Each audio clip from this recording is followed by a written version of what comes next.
Data protection and privacy teams are under more pressure than ever with new laws, AI oversight, data breaches, and the constant expectation to do more with fewer resources. That's why TrustArc built a modern privacy and data protection management platform powered by Arc Intelligence.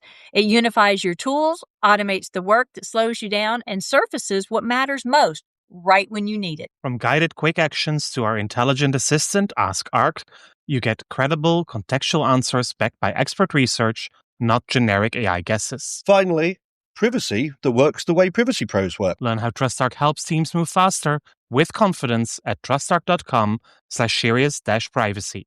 That's trustarc.com/serious-privacy.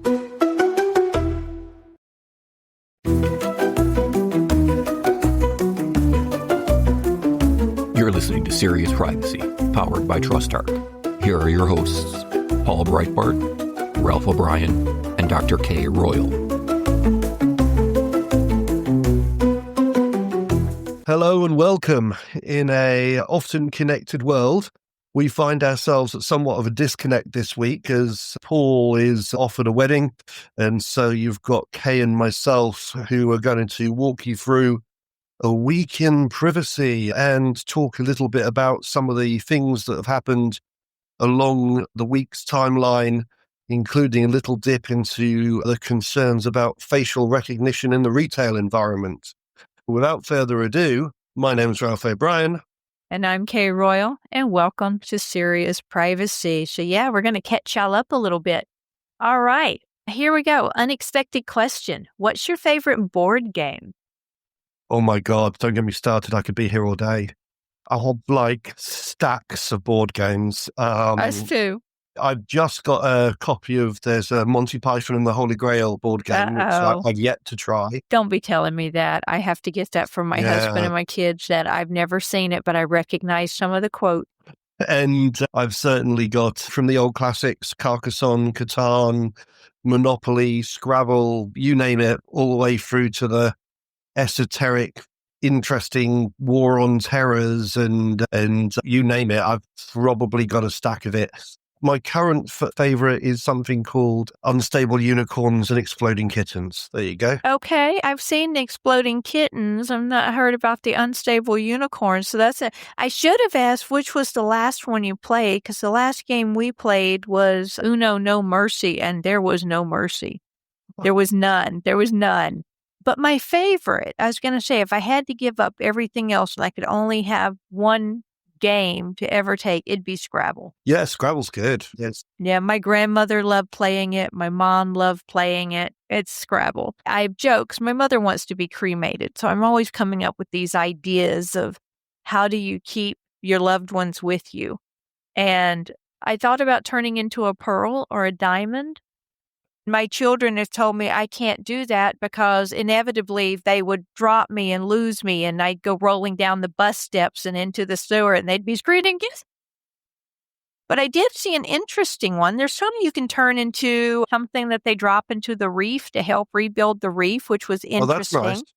I don't like the one where they turn you into like tree fodder and you grow moss and stuff. I don't like that one. Don't want to decompose. No, I don't. I know we're all biodegradable, but the one that I came across that I suggested for my mom, who is really insistent she's going to be cremated at some point, is to turn you into a timer. So a little hourglass. And my daughter was like, so we'd use Riri to time us at Scrabble. How ironic. Superb. One of the most endearing love letters to a relationship I've ever seen was a book of a couple who'd been married for 50 years. And every lunchtime he came home and played a game of Scrabble from work. And they kept every single score and who had won and lost. Right. And they had this book of every day for 50 or 60 years what the Scrabble scores Oh, my are. goodness. If that's not a love letter to a relationship, I don't know what is. That's a love letter, right? That's a love letter. So let's switch from good times and family and love and board games and move to the world of privacy, because there seems to be a thing or two happening around here. Let's start with it. Okay, what do you want to do? Do you want to start with just catching up on some news stories worldwide, or do you want to start with this interesting story about the facial recognition technology? I'll start with a facial recognition Yeah. story, and then we'll go into what's happened around the place. So this one is interesting. This one's a UK story. It's not all about the data use and access bill here. We here have a company called FaceWatch. Now, FaceWatch, somewhat controversial. This is your CCTV in retail stores, which allows you to compare faces when shoppers walk in to a blacklist and have, that person on the blacklist essentially escorted out. Now, if you talk to FaceWatch, who is the provider, they will tell you, of course, that they are fully GDPR compliant and certified and all that kind of stuff. But couldn't we have one company to finally come out and go, yeah, I don't follow the GDPR. I'm willing to take the risk. Let's flip a coin. But my problem so much isn't with the tech provider here, but the way in which the individual retailers could implement and operate it. And this is what the story is. This is a lady who essentially left some paracetamol in her handbag. It was 39 pence a paracetamol. From the reading, it sounds like a bit of a accident, to be honest. But for whatever reason, she was stopped on her way out of store absent-mindedly, and the guard, for whatever reason, put her on this list. She was unaware that she was on this list for her 39 pence of paracetamol until she went into another retail store and was told that she was banned. So this just raises all sorts of things for me about facial recognition and when companies procure these solutions to prevent fraud and prevent crime, but then perhaps utilize them in a way that doesn't have any due process. Where's the presumption of the innocence here? Where's the safeguards? Where's the appeals? If essentially you're convicting someone without trial and all it might take is one vindictive security guard and you're banned from most of the high street. And that would never happen. According to this story, this lady is now obviously particularly concerned and embarrassed for if she goes into any store and they decide that she's on this blacklist. That just makes you an uneasy state of being, right? You don't know if you can go in somewhere and go shopping or whatever. That's horrible. So this has nothing to do with a bias in the software or not recognizing someone correctly. This is banning people for what? For, like you said, no due process, no nothing. Who of us haven't made a small mistake? She made a small mistake, perhaps, but banned. And she has no idea if she's banned for a year, banned for 5 years, banned from what stores or what. She's made a complaint to the regulator, obviously. And how seriously will they take it? We'll see what happens there. Perhaps FaceWatch might get a sternly worded letter. I don't know. But this does indicate some of the cracks with AI and that it is unfeeling and it doesn't take into account individual circumstance. And, you are right. This is There's now no a empathy. person.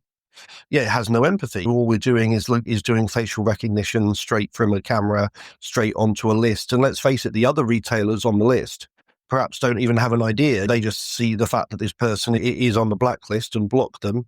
And they weren't the original person who stopped them. So they've got no idea. No idea what the circumstances are. There's no explanation that comes around with it of, you should make a decision. This person accidentally tried to steal 39 pence worth of paracetamol.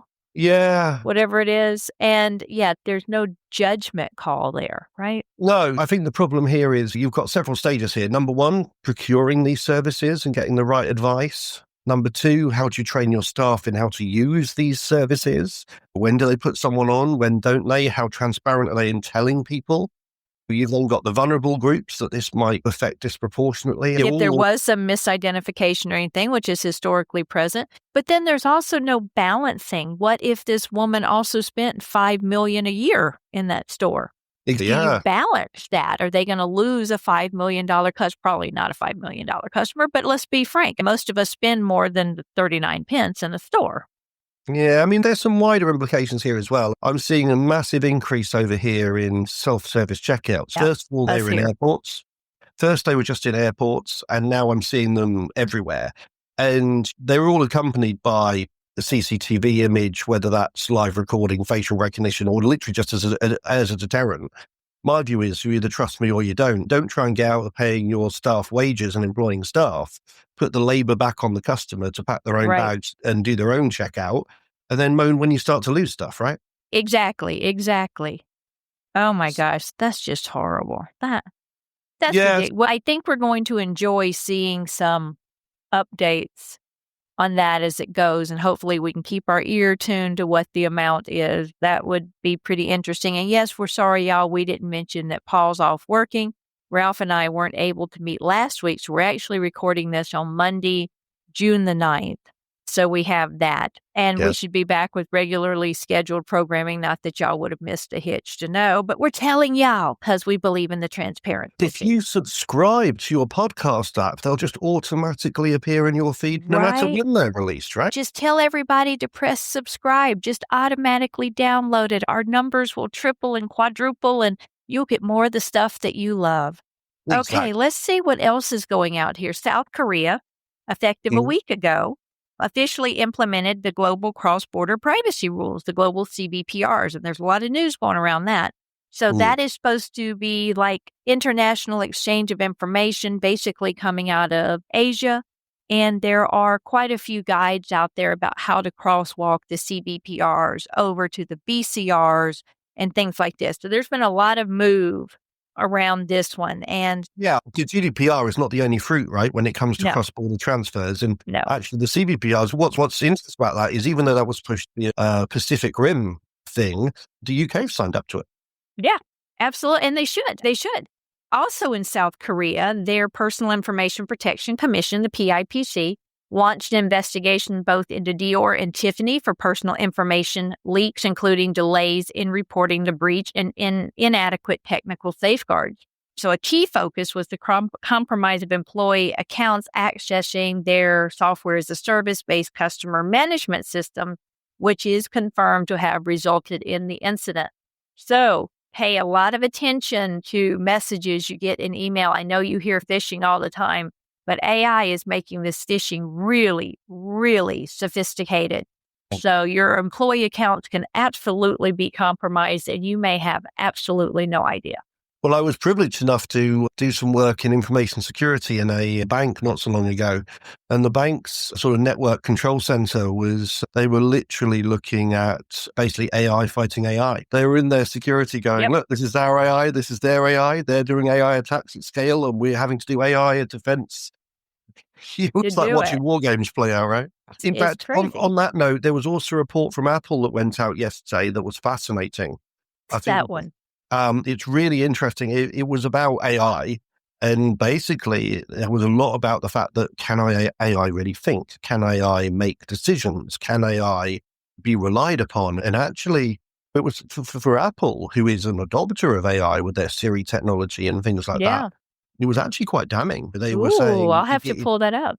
Yeah, they were saying that the AI is very good at pattern recognition, but it doesn't create new things. Perhaps this is something that people who've been around AI will already know, but perhaps it isn't that magic window that people want it to be in terms of content generation, and was just very good at pattern recognition and not even always accurately. So a really interesting report from Apple. I think I'll have to pull that up and read it. Maybe we'll dive into some deeper insight with that. Maybe we can get Emerald and Shoshana on, although I think y'all may have had them on more recently and I missed that episode. So that kind of stunk. Oh, they're superb. I'd have them on any day. Oh my God, wouldn't you? And Michelle Dennedy. Oh my gosh, we hadn't had her on in quite some time. We need to have her on. Some other people. It's one of the things they were really kind was to allow people like Alex, Connor Hogan, and myself to be honorary members of the Women in AI governance group. Oh, absolutely, absolutely. Thinking of things that have happened and past guests that we need to have back on, I would love to have Lily Russell, the Chief Privacy Officer for the County of LA, back on,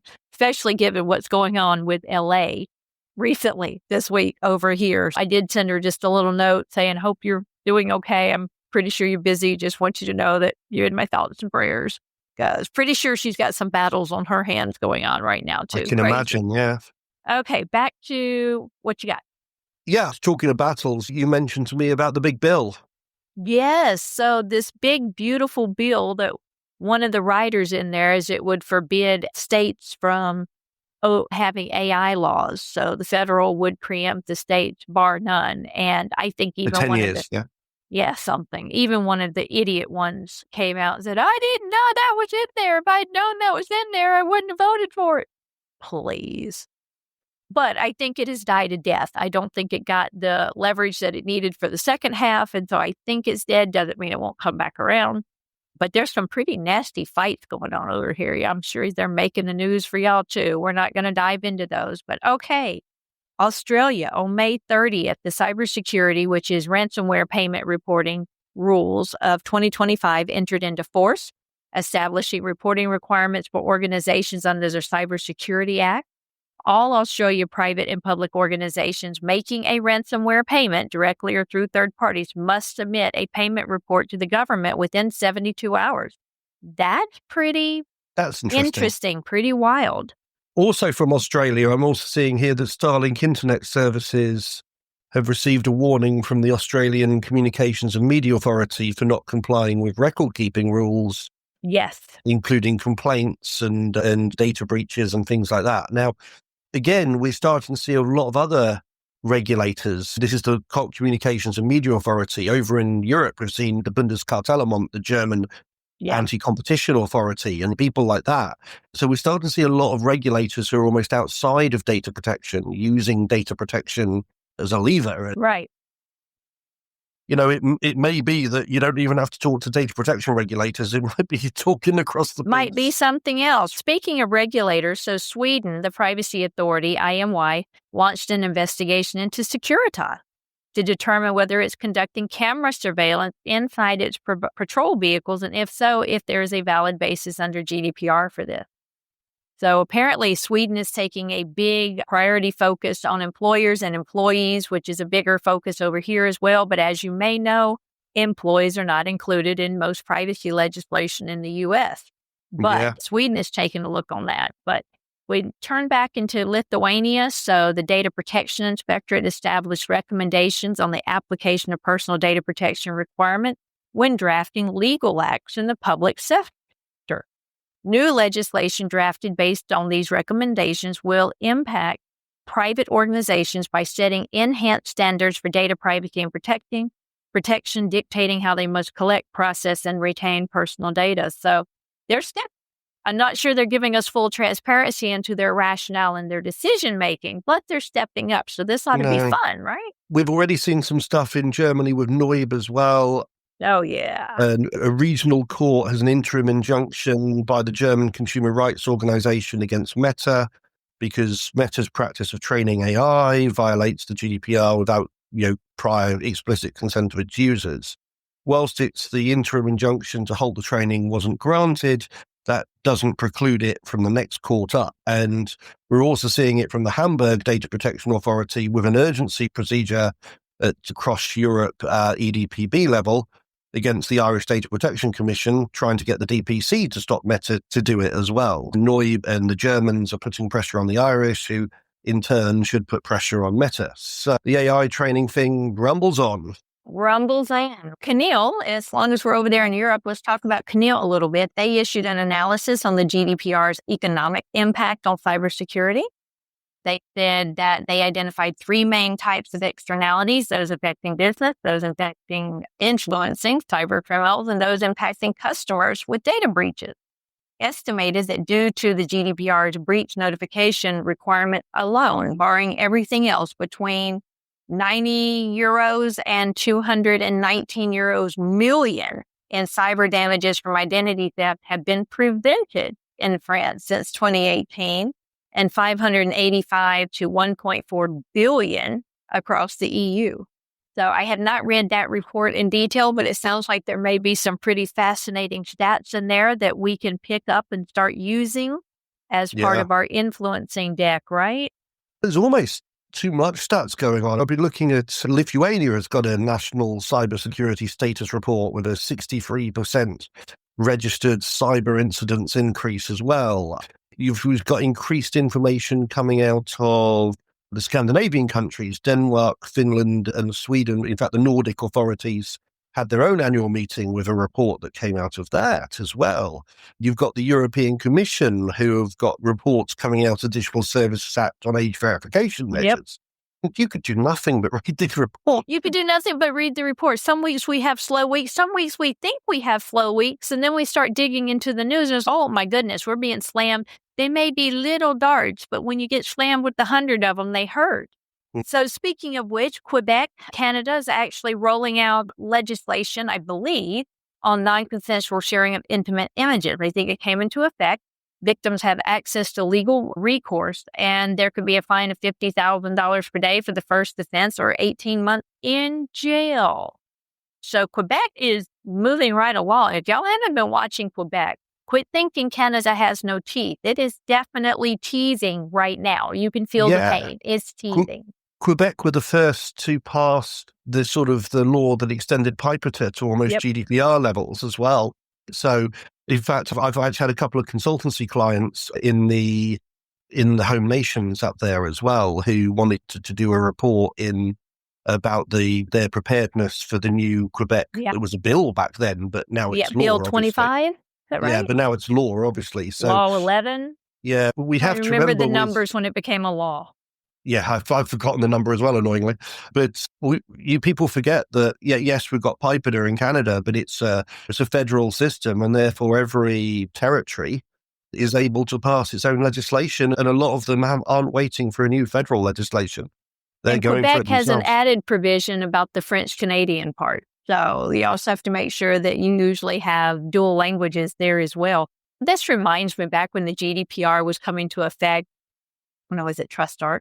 I had a client and they warned us, we were doing one of our road shows, and they warned me that one of the guys that was going to be there, I can't remember if he was the CISO or not, memorized all of the articles on GDPR. And the way that he would test if somebody was good enough was if they recognized them. So I was prepared when he threw one at me. I forget which one he threw at me. And I was like, yeah, well, the one that really bothers me is Article 111. Everybody just overlooks that one. Article 111? 99 articles in the GDPR? Yeah, there's not an article. Yeah, about to say, there's 173 recitals, but only 9 But I articles. made him stop and think. He questioned it. So I think he considered me an expert simply because I yanked his chain. The other one to ask them is what they think of Regulation 679/2016. And nobody knows what that is, and that's the name of the GDPR. That's the proper name of the GDPR. Official name. God, I think I've cast it off long enough. I do. All right, let's jump over here to the U.S. since we were in Canada. Yes. Texas. Now, this is one that really bothered me under the TCPA, Telephone Consumer Protection Act. Really irritates the heck out of me that it monitors texting, even if it's not marketing. Oh, interesting. It does not have to be a marketing communication. It is a business communication. They still have these stupid rules for texting, but a federal district judge in Texas permanently banned a robocall spammer. The company was John Spiller, that most people knew who that was, from the telecommunications industry following a contempt motion. So That's fascinating. Texas is stomping its boots. Let's just be fair here. Over here, under ePrivacy and PECA, it doesn't even have to be marketing. It just has to be unsolicited communications. Right. So same thing here. But quite often when you fine or shut down a business, that business owner just pops up under a new name. Yeah. Actually, we've been fighting over here for personal liability on directors for quite some time, because otherwise they just shut down the company and create a new one. Exactly. See, and that's where services like BitSight and Experian and Dun & Bradstreet, all of those come into handy, being able to give you that public history of people, not just companies. So it works. North Dakota, the governor signed House Bill 1127, establishing data security and breach notification rules for financial corporations. This brings me into all of the DORA regulation and everything going on in Europe in the financial services. I know they mean well by it, but some companies are pushing down DORA requirements to companies with their vendors, without identifying whether those vendors really are critical or important services. And so you've got these very onerous services being pushed down to sometimes small mom and pop shops, and they have no ability to be able to meet these requirements. But companies aren't taking that tactic, and I've noticed that some of them aren't even using the official DORA language, saying that it's under DORA. They're just asking for these security measures to be added to backup procedures, to security controls. And some of these vendors out there simply can't do it. The North Dakota one looks at risk management, Yes. looks at an information security program, a qualified individual, technical measures, an incident response plan, 45 days. This comes into effect August 1st, 2025, people. If you ain't got North Dakota on your bingo card, you need to trade in your bingo card, right? It was not online. I need to go get a new one. Nebraska, the governor signed the Age-Appropriate Online Design Code Act, so we'll see if there's any challenges to this. There were challenges to California. And then, of course, in California, Reddit filed a lawsuit against Anthropic, who's an AI company, alleging that it illegally scraped millions of comments from Reddit users to train its chatbot Claude without consent. Of course, Anthropic denies the claims, but we all know that these companies like to scrape everything that's publicly available without recognizing that publicly available does not mean publicly usable. Yeah, we're going to see hundreds of these.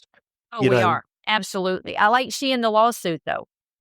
No, but it's only people of means, sadly, who can take out the lawsuits. This is where you're thinking, when you was the New York Times, wasn't it? Wikipedia, J.K. Rowling, the Elton John over here. These are the sort of the high-profile individuals with some means.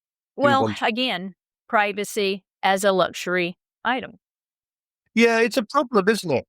It's a problem. No, it's a problem. Access to justice comes with a cost. It does. Unless you're going to allow access to what, you in America would call a class action. I was going to say, that's the way, but class action lawyers don't want to take everything. We're seeing a lot of very creative lawsuits over here over cookies and trackers and trying to put them back under the trap and trace laws, which are ancient laws, but they're doing it. So is what it is, right? And really, that's just a week in privacy. And Can you imagine? We as data protection professionals have got to stay on top of global announcements. And just listen to our podcast. We keep you up to date on what you need to know. And sometimes we tackle the hard topics, too, that nobody really wants to talk about. Yes. CSAM and non-consensual pornography and children's privacy and Sharon King and vendor management. Everybody wants to talk about vendor management. But we have. But I will say that I had an article published through Top Cyber Magazine. It was on what is reasonable security. So looking through the legal definitions of reasonable security, I am a cybersecurity lawyer, not that I'm a cybersecurity expert. Co-host is a cover girl. Is a cover girl, and the editor liked the glam pageant pictures, people. So I'm going to apologize to y'all in person or in picture or audioly or whatever I have to. That what you see here is not what you're going to see on the cover of that magazine. These are the Vogue shots, people. These are the Vogue shots. If you got it, use it. You do. You know what? My next pageant is in 34 days, and I don't know that I'm going to make it. Do I tell people I broke my back? Yeah, I broke my back. I'm fine. I'm able to function. I'm going to see an ortho. But can I make my pageant? Yeah. You hate to give up this thing you've been working for 6-9 months to a year. And it's funny. The director is a friend of mine. And when I called to let her know, she said, well, get clearance from the doctor whether you can make that cross-country flight or not. So once I'm there, I can control my activity. I can wear tennis shoes, give up on the idea of winning and just wear tennis shoes and have fun, which is not me. So high-heeled shoes are a requirement for winning, are they? Pretty much. But she said, find out from the doctor if you can handle the flight or do you need to start driving now? She's like, you got the RV to drive cross-country one way. I'm sure you still have it. Jump in, just do campgrounds all the way back. I can't imagine driving 30 days across the U.S. is going to do your back any good either, my friend. My God, no. And by the way, if none of you have ever had an RV, it is a metal can on wheels. It rattles and shakes the whole way down the road. You can't even hear the people that are in the car with you. So that's a great note to end on. We're going to end on that, and this should be out in the next couple of days, hopefully. That was Serious Privacy. This wraps up our podcast for this week. Please do share the episode with your friends and colleagues because we love to get more listeners. And join the conversation on LinkedIn or on Blue Sky. You'll find us under Serious Privacy on both platforms. You'll find Kay as Heart of Privacy, Ralph as IGR O'Brien, and myself as Europol B. Until next week, goodbye. Goodbye. Bye, y'all.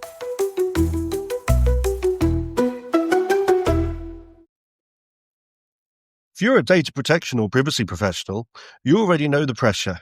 Non-stop regulatory change, AI oversight, internal demands, and the expectation to somehow stay ahead of it all. And the old patchwork of tools just isn't cutting it anymore. No. That's why TrustArc created a modern privacy management platform powered by Arc Intelligence. The TrustArc platform brings your workflows, evidence, research, tasks, and applications all together in one unified and intelligent workspace so you don't waste time digging, clicking, or context switching. With Ask Arc, your privacy assistant, you can ask plain language questions about laws, jurisdictions, or even your own program data and get credible, cited answers based on NIMBY research and more than 1,000 global laws. It's explainable, transparent, and purpose-built for data protection and privacy. So if you need to add a vendor, create a cookie banner, or start an assessment, quick actions take formally complex tasks, turn them into bite-sized guided workflows to save you time. It's a platform that thinks like you, works like you, and helps you move faster with confidence, whether you're a seasoned DPO or you're just getting started. See how modern privacy gets done. Explore Arc at trustarc.com/serious-privacy. That's trustarc.com/serious-privacy.